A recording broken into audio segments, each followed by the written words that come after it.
بسم اللہ الرحمن الرحیم۔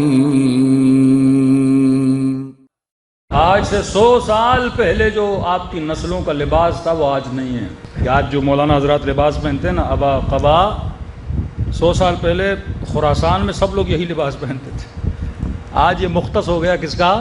مولویوں کا۔ یعنی یہ لباس، سر پہ امامہ رکھنا، سر پہ ٹوپی رکھنا، یہ لباس اسلامی تھا نا، لیکن بائی ٹائم کیا ہو گیا؟ ختم ہو گیا۔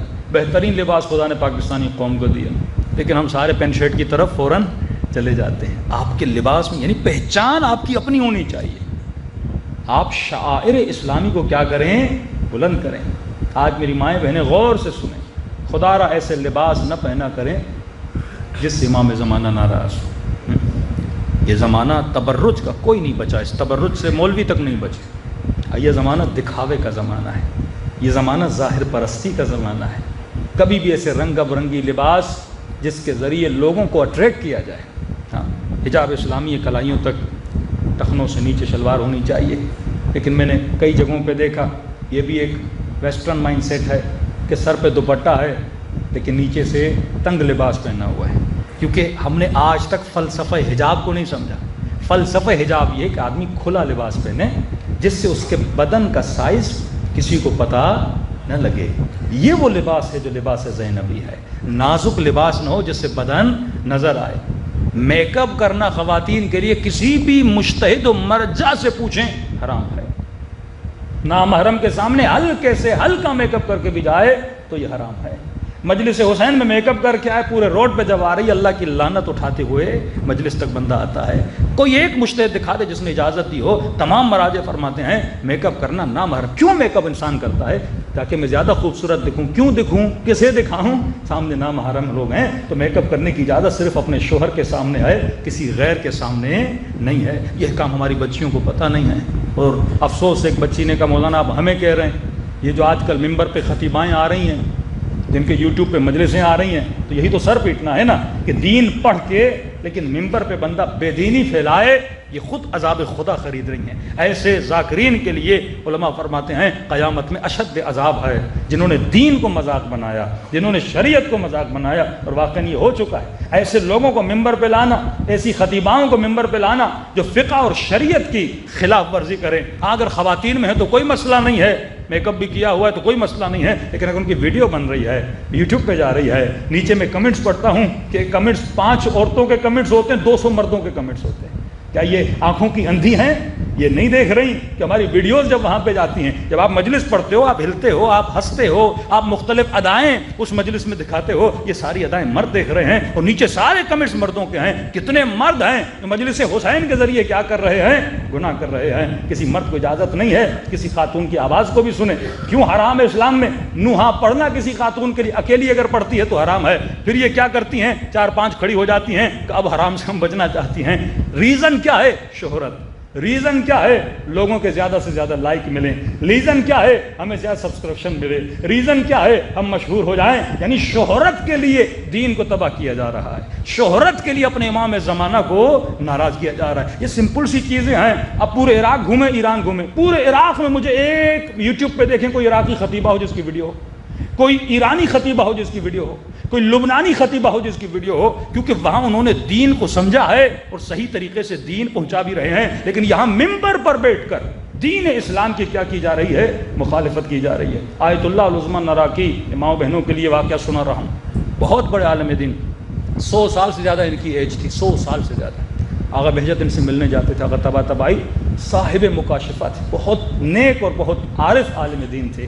ان کی کتابیں آپ خریدیں، روح پرور کتابیں ان کی موجود ہیں۔ آغا نراقی کی بیٹی تھی، ظاہر شادی شدہ تھی، ان پہ حج واجب ہوا، حج واجب ہو گیا۔ اب شوہر کیونکہ حج کر کے آئے تھے، یہ مستطیع تھیں، حج واجب ہو گیا، گورنمنٹ کی طرف سے الاٹ ہوا۔ اب یہ اپنے والد کے پاس آئیں اور کہنے لگی کہ بابا میں آج تک اکیلی سفر پہ نہیں نکلی۔ یہ بھی غیرت مند خاندانوں کی نشانی ہوتی ہے تو کسی محرم کو باپ کے ساتھ، بھائی کے ساتھ بیٹیاں جاتی ہیں کہ میں آج تک اکیلی سفر پہ نہیں گئی۔ اب ظاہر شوہر حج کر کے آئے، میں کیسے جاؤں؟ پھر دوسرے کا آیت اللہ تھے شہرستانی، ان کی فیملی جا رہی تھی۔ انہوں نے کہا بیٹی ان کی فیملی جا رہی ہے، آپ اس فیملی کے ساتھ مل کے جائیں۔ کہا ٹھیک ہے بابا۔ یہ حج پہ گئیں، اب حج آپ کو پتہ ہے ایک ایسا مقام جب آپ طواف کرتے ہیں تو مرد اور عورت سارے ایک گہما گہمی ہوتی ہے، ایک رش ہوتا ہے. تو کہتی ہیں کہ میری اس فیملی کے ساتھ بنی نہیں، کیونکہ جب مجھے بیت اللہ جانا تھا تو ان کا موڈ نہیں ہوتا تھا، جب ان کا موڈ ہوتا تھا تو میں تھکی ہوتی تھی، تو ایک طرح سے بنی نہیں ہماری. جس دن حج تھا تو خود جب واپس آئی تو انہوں نے اپنے والد کو قصہ بتایا کہ بابا جب حج کا دن آیا تو میں نے دیکھا لوگوں کی اتنی بھیڑ ہے. میں نے کہا پروردگارا میں آج تک نامحرموں کے بیچ میں نہیں گیا، اوپر سے تیرا حج ہے، حج بھی واجب ہے، طواف ہے، طواف بھی واجب ہے، لیکن میں اپنے حیا کا کیا کروں، میں اپنی عفت کا کیا کروں؟ میں آج تک اتنی بھیڑ میں نامحرموں کے سامنے نہیں گئی. تو کہتی ہیں بابا جب میں گئی تھی نا آپ نے مجھے ایک ذکر بتایا تھا، یا حفیظ یا علیم. یا حفیظ تو باپ نے بھیجا تھا بیٹی کوئی مسئلہ ہو تو یہ ذکر کرتی رہنا، یعنی اے حفاظت کرنے والے، اے میرے وجود کے حال کو جاننے والے، ہر چیز کا علم تو رکھتا ہے کہ میرے اندر کیا ہے، تم ہی میری حفاظت کر سکتا ہے. کہ بابا میں پریشان ہو گئی، میں حج نہیں کر پائی، لوگ طواف کر رہے تھے، میں وہیں پہ رک گئی، اور رکنے کے بعد میں نے کہا یا حفیظ یا علیمو. میں نے کہا مولا امام زمانہ پوری زندگی میں نے ایسے گزاری جیسے آپ نے کہا، اب اس مقام پہ آ کر پریشان ہو گئی ہوں، میں کروں تو کیا کروں. کہتے اتنے میں لوگوں کے بیچ میں سے آواز آئی، جس نے حجت خدا کے ساتھ حج کرنا ہے، جس نے حجت خدا کے ساتھ حج کرنا ہے وہ آ جائے. کہتا جیسے میں نے آواز سنی 3 لوگ تھے، ان کے سامنے ایک نورانی وجود تھا. جیسے آواز آئی میں اس آواز کو سن کے دوڑی، اور وہ جو ایک وجود حج کر رہا تھا میں اس کے پیچھے کھڑی ہو گئی. 3 لوگ، ایک بندہ ادھر، ایک بندہ ادھر، ایک بندہ میرے پیچھے، ایک طرح سے حصار بن گیا. میں اس وضو شخصیت کے پیچھے کھڑی، کہ اتنی رش میں نے اتنے سکون سے طواف کیا. آغا نراکی پوچھتے بیٹی تجھے یاد ہے طواف؟ کہتی بابا مجھے یاد نہیں ہے، کیونکہ اس میں اتنی ہیبت تھی، مجھے نہیں پتا کہ میں نے یہ طواف کیے تو کیسے کیے. کہ جب طواف کر لیے پھر کہ جس نے حجر اسود کا بوسہ لینا ہے وہ آ جائے.